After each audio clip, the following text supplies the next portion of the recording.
You know, back in the day, as people like to say, when I was doing woodworking in commercial shops, it was very common that we used a DA sander, a dual action sander, hooked up to a big air compressor, and they really worked well. And over time, these things have evolved and found their way, electrically powered, into our shops that we use today. And what I'm talking about here is random orbit sanders.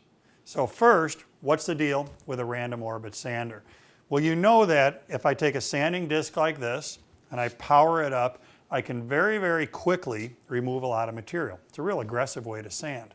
The downside is that because of that rotary motion, it's really going to leave a lot of swirl marks in my work.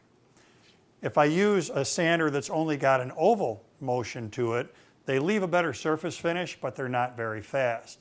So part of what random orbit sanders bring to your project is that they spin like a disc sander does, but they also move in an oval motion, a random motion. So what's going to happen here is that we're overriding the scratch marks, thereby not leaving behind a lot of scratch marks. So that's what the name means. Random orbit, very literal. It's spinning, it's orbiting, it's also going in that random motion so that your scratch pattern is never in exactly the same spot. That's what gives you a real good surface finish. So what you know now is, yeah, random orbit sander sounds like a pretty good idea. I think I want to have one. What should I look for?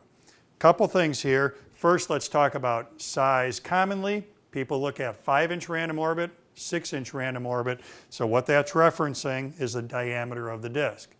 Now, in broad brush strokes, we can say, how big a project do you want to remove material from? If I'm commonly working on big tabletops, then I want a lot of surface area on my sander so that I can affect a lot of that surface at one time, and things are going to go a little bit faster for me. If I commonly work on smaller projects, I'm probably going to default to the smaller disc size in order to have a smaller and slightly easier to control machine. Now, in the best of both worlds, you can also shop for sanders like this one that are capable of removing one pad,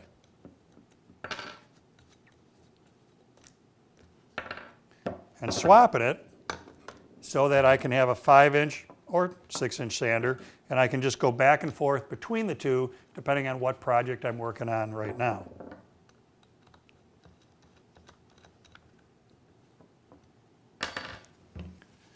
Another place, kind of a line in the sand people run into is, you know, do I want a sander that's got a 2-hand grip on it like this?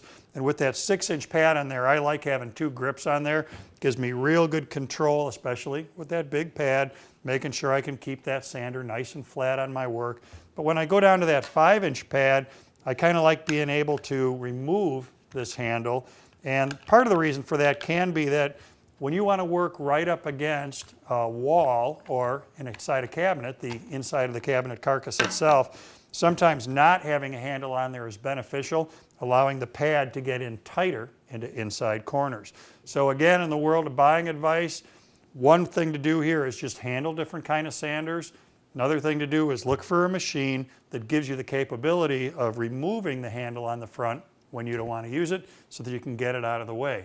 Now, of course, when we sand, we're going to make dust, and we're going to make real fine dust. You don't want to be breathing that stuff in. So our first layer of protection is making sure that the machine has got good filtration on it that's easy to get on and off. Here inside the filter box itself, we've got a pleated filter that's going to give you a lot of life here because pleated filters offer a lot of surface area, so it's not going to clog up with that fine dust real quickly on you.